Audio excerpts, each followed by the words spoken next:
जंगल के किनारे पर एक पुरानी गुफा थी, जिसके बारे में कहा जाता था कि वहां राजा शेर के पूर्वजों का खजाना छुपा हुआ है। बहुत से जानवर उसे ढूंढने की कोशिश कर चुके थे, मगर कोई सफल नहीं हुआ। एक दिन कुत्ता, बंदर, शेर और बिल्ली मिलकर गुफा के पास पिकनिक मनाने गए। वहीं उन्हें एक टूटी फूटी लकड़ी की संदूकनुमा चीज दिखी। उसके अंदर से एक पुराना नक्शा निकला। नक्शे पर लिखा था, जहां सूरज की पहली किरण चट्टान को चूमे, वहीं से शुरू होगी खजाने की कहानी। बंदर उछल पड़ा, क्या हम ये खोज शुरू करें? शेर ने नक्शे को ध्यान से देखा और बोला, यह मेरे पूर्वजों की भाषा है। इसका मतलब साफ है, सूरज उगते ही हमें पहाड़ी चट्टान पर जाना होगा।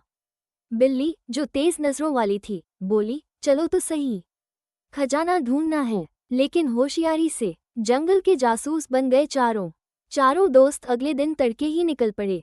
कुत्ता नक्शा थामे आगे आगे चल रहा था। बंदर ऊंचाई से निगरानी कर रहा था। शेर हर खतरनाक जगह पर आगे बढ़ता और बिल्ली छोटी जगहों से सुराग निकालती। पहला संकेत मिला, एक पहाड़ी के पास एक पत्थर जिस पर सूरज की किरण पड़ते ही एक्स का निशान उभरा।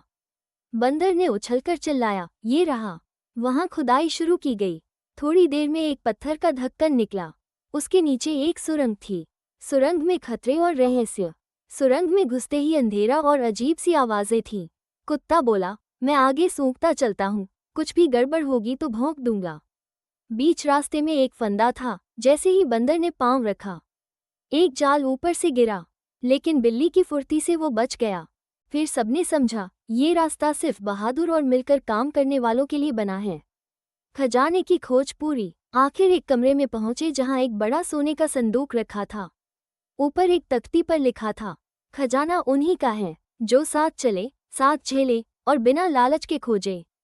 चारों ने मिलकर संदूक खोला। उसमें सोना चांदी तो था ही, लेकिन साथ में जंगल की पुरानी किताबें, इतिहास और नक्शे थे। वो खजाना सिर्फ धन का नहीं, ज्ञान और समझदारी का था। अंत, असली खजाना क्या है? शेर ने कहा, ये खजाना तो मेरा था, पर अब ये सबका है। कुत्ता बोला, खजाना तो अच्छा है, मगर असली खजाना हमारी दोस्ती है। बंदर ने कहा, और हमारी टीम वर्क। बिल्ली मुस्कराई, और समझदारी। चारों जंगल लौटे, पर अब वे सिर्फ दोस्त नहीं थे, वे जंगल के सबसे समझदार और भरोसेमंद 4 जासूस बन चुके थे।